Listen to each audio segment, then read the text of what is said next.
Good morning সবাইকে। তো তোমরা কেমন আছো? আমরা খুব ভালো আছি। তো আজকে রবিবার, আজকে হচ্ছে পিকনিক। আজকে 2024-এর প্রথম পিকনিক। তো আমি ভীষণ এক্সাইটেড। কলকাতার মধ্যে পিকনিক হচ্ছে। পিকনিক স্পটটা হচ্ছে কাশবন পিকনিক স্পট। এটা রাজারহাটের দিকে।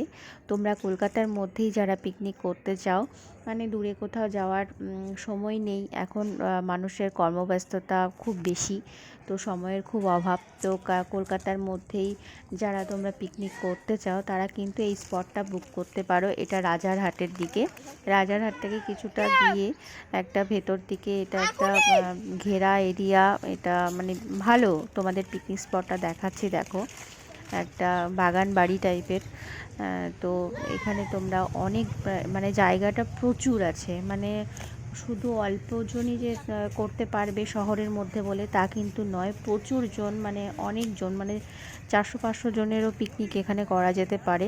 এতটাই বড় পিকনিক স্পটটা। সব তোমাদের করবো ঘুরিয়ে দেখাচ্ছি আমি পিকনিক স্পটটা। দেখো এই যে ওদিকটা। এখানে বাচ্চারা ও তোমার আচ্ছা। এসে কিন্তু এই যে দোলনা টোলনা সবই হ্যাঁ, আছে, এখানে গেছে খেলাধুলো করতে সবগুলোই পারবে। কভার আমরা করছে ওরা। আমাদের শহরের বাচ্চাদের কিন্তু খুব মুশকিল, খোলামেলা জায়গার অভাব থাকে। তো পিকনিকে এসে ওরা একটু আনন্দ উল্লো করবে, একটু বড় জায়গা না হলে কিন্তু সেটা সম্ভব হয় না। এই জায়গাটা সত্যি অনেকটা বড় ছিল। তো আমাদের পিকনিকে সবাই এসে এখনও পৌঁছোয়নি, অনেকেই বাকি আছে, মানে অর্ধেকের বেশি লোক আসতে বাকি আছে। তো আমাদের পিকনিক দেখো, এখানে ওরা সব সকালের খাবারগুলো রেডি করে ফেলেছে, অনেকে খাচ্ছেও। তো আমরা সবে এসে পৌঁছেছি। তো আমি তোমাদের ঘুরিয়ে ঘুরিয়ে দেখাচ্ছি পুরো জায়গাটা। এখানে বসে খাওয়ারও ব্যবস্থা করা হয়েছে। আর এখানে ওরা লাগিয়ে দিয়েছে লুচি তরকারি। সকালে যা আমাদের বাঙালিদের ব্রেকফাস্ট, তো সেটাই ছিল লুচি তরকারি, লুচি আলুর তরকারি। আর এদিকে একটা চায়ের ব্যবস্থা করেছে ওরা। সকালে অনেকে খাবার আগে চা খাওয়ার অভ্যেস থাকে, তো সেই জন্য পাশে ওরা রেখে দিয়েছে, যদি কেউ আগে খায় তো এটা খেতে পারে, পরে খেলে খেতে পাবে। তো চাটা রাখাই ছিল আর কি। এইখানটা দেখো জলের ব্যবস্থা করা হয়েছে। আর এইটা একটা বসার জায়গা করেছে, বাচ্চাদের শোয়া টোয়ার জায়গা, মানে এটা একটা চৌকি পেতে রেখেছে, এটা বেশ ভালো করেছে। ওটা হচ্ছে পেছন দিকের গেট ছিল, যেটা দিয়ে আমি তোমাদের ঢোকালাম, কারণ ওটা হচ্ছে গাড়ির স্পেস ছিল ওটা। আর এইটা হচ্ছে ফ্রন্ট সাইডের গেটটা, এইভাবে সাজানো হয়েছিল। সব মিলিয়ে মিশিয়ে জায়গাটাও খুব সুন্দর ছিল এবং অনেকটা বড়। তোমাদের পরে আরও দেখাচ্ছি। আমি আগে ব্রেকফাস্টটা সেরে নিই। তো আমি নিয়ে নিয়েছি লুচি আর তরকারি। ব্রেকফাস্ট করা হয়ে গেছে, এবার চলো দেখাই আরও পুরো জায়গাটা। এই দিকটা দেখো, একটা খাল মতো আছে, যদিও জল নেই, জল থাকলে ভালো হতো, মানে সৌন্দর্যটা বৃদ্ধি পেত, কিন্তু জল নেই, তবুও ভালো লাগছে ভীষণ। মানে অনেক ধরনের এখানে গাছ আছে, দেখো এই যে কাঁঠাল গাছ, ছোটো ছোটো এবার কাঁঠালও ধরেছে গাছে। মানে আমি একটু প্রকৃতিপ্রেমিক মানুষ, তো এই জন্য আমার গাছপালা বলো, নদী, এই ধরনের জায়গাগুলো, মানে প্রাকৃতিক পরিবেশটা আমার বেশি ভালো লাগে, আমি খুব এনজয় করি। আমি জানি না অন্য কারো কী হয়, আমার আমার মানে প্রাকৃতিক সৌন্দর্যটা বেশ আমি এনজয় করি। এই দিকটায় চলে এলাম, অনেকটা দূরে। এটা এটা এই পাশটা গাড়ি রাখার জায়গা ছিল, তো এখানে দেখলাম কিছু ফুল গাছ লাগানো আছে। মানে এখানে একটু মনে হচ্ছে পরিচর্যার অভাব আছে, মানে এত বড় জায়গা, প্রচুর ফুল গাছ কিন্তু লাগানোই যেতে পারে, কিন্তু খুব অল্প সংখ্যক ফুল গাছ আছে, কিন্তু যেটুকুই আছে ভালো লাগছে দেখতে। আর ফলে ভর্তি আছে। এইখানে দেখো একটা কুল গাছ দেখছি, এই দেখো কুল ধরে আছে কি সুন্দর দেখো। আমি কিন্তু গাছটা থেকে কুল মানে দেখাতে গিয়ে একটা কাটাও খেয়েছি, কুলের কাটা বেঁধে গিয়েছিল হাতে, কিন্তু খুব সুন্দর লাগছে, সেই মানে ছোটোবেলার কথা মনে পড়ে যাচ্ছে। ছোটোবেলায় এরকম কুল পাড়তাম। আর এইটা দেখো, এটা কি চিনতে পারছো কিসের গাছ? এই দেখো বড় করে দেখাচ্ছি ফলটা, বলো তো কিসের গাছ? আচ্ছা আমি বলে দিচ্ছি, এটা হচ্ছে তোমার সবেদার গাছ। আমি জানি না তোমরা চেনো কি না, এই দেখো ফলটা দেখে নিশ্চয়ই বুঝতে পারছো ওটা সবেদার গাছ। সব দেখা হয়ে গেল। তো এখন একটু মানে ঠান্ডা ঠান্ডা লাগছে। তো চা খেয়ে নিলাম। চায়ের কালারটা খুব ভালো ছিল, কিন্তু খেতে মোটামুটি ঠিকই ছিল, কিন্তু আমি একটু বেশি মিষ্টি খাই বলে মিষ্টিটা কম ছিল। এদিকে দেখো ওরা কিন্তু পকোড়া করে রেখেছে, মানে করছে এখন। আমি ঢুকে পড়েছি ওদের রান্নাঘরে।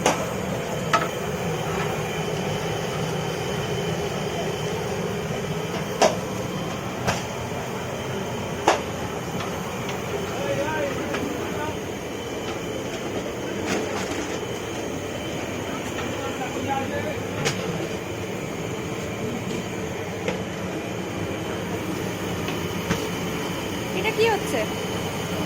মাটন হচ্ছে।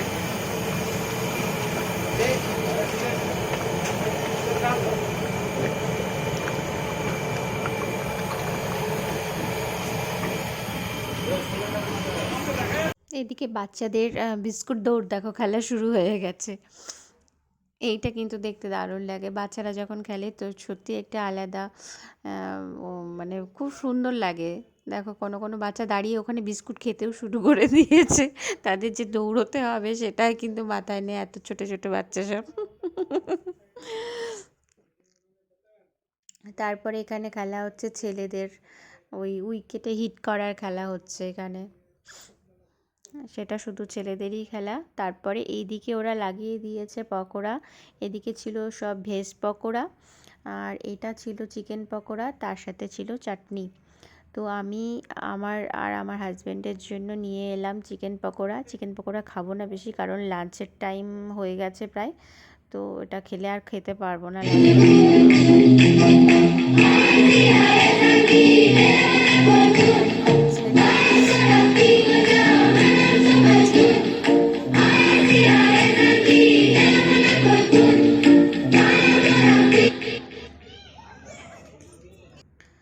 লাঞ্চের টাইম হয়ে গেছে, তো লাঞ্চটা সেরে নিই, লাইন পড়ে গেছে। এটা প্রথমে ছিল স্যালাড, আমার স্যালাড সবসময় প্রিয়। তো বিশেষ করে মাটন খেলে আমার মানে শসাটা খুব ভালো লাগে খেতে, শসা পেঁয়াজ, আমার স্যালাডটা তখন দরকার হয়, মানে স্যালাড আমার খুব ভালো লাগে সব সময়। তো স্যালাডটা নিয়ে নিলাম, আমার বরই দিচ্ছে এটা, স্যালাডটা দিয়ে দিল ও। আর এটা ছিল সেই ভেজ পকোড়াটা, সঙ্গে দিল ভাত, আলু ঝুরি করে ভাজা ছিল, আর এটা ছিল, এটা তো আমার সবসময় ফেভারিট, ভেজ ডাল। এটা কি আছে, এটা ও আচ্ছা, এটাও খুব প্রিয়, ফুলকপির কষা কষা তরকারি একটা। আর এটা কি ঢেকে রেখেছে, ও আচ্ছা, এটা হচ্ছে ভেজদের, যারা ভেজ খাবে তাদের জন্য পনির। তো আমি যেহেতু ননভেজ, তো এদিকে ছিল কি, এটা মাটন নিশ্চয়ই, হ্যাঁ এখানে আছে মাটন। একবারেই নিয়ে নিলাম, কারণ বারবার উঠতে ভালো লাগে না, যাই হোক। তো চলো খাওয়া দাওয়া হয়ে গেল। এরপরে বাচ্চাদের দেখো প্রাইজ ডিস্ট্রিবিউশন হচ্ছে এখানে।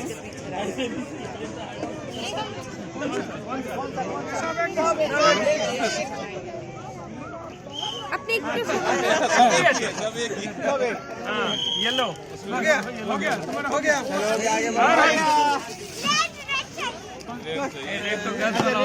जो मिलता है वो लेना होता है, लकी है ऐसे नहीं करना होता है। स्टॉप वाला है, ट्रैफिक वाला है सर। आप ये धरो रेड, आपका येलो है ना, येलो मैचिंग है। अच्छा ब्लू, अच्छा वो रेड, ये हो गया, एक रेड हो गया, यही वाला चाहिए।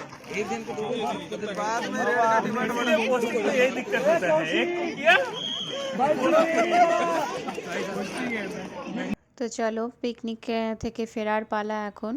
তোমাদের সবাইকে টাটা। আজকে দিনটা সত্যিই খুব ভালো কাটলো, খুব আনন্দে কাটলো, আর তোমাদেরও এরকম আনন্দে কাটুক, আর তোমরাও এরকম পিকনিক করো, আনন্দ করো। আর প্লিজ সাবস্ক্রাইব করতে ভুলো না তোমরা যারা নতুন আছো, আর যারা দেখছো আমার ভিডিওটা লাইক কমেন্ট শেয়ার করে দিও। টাটা।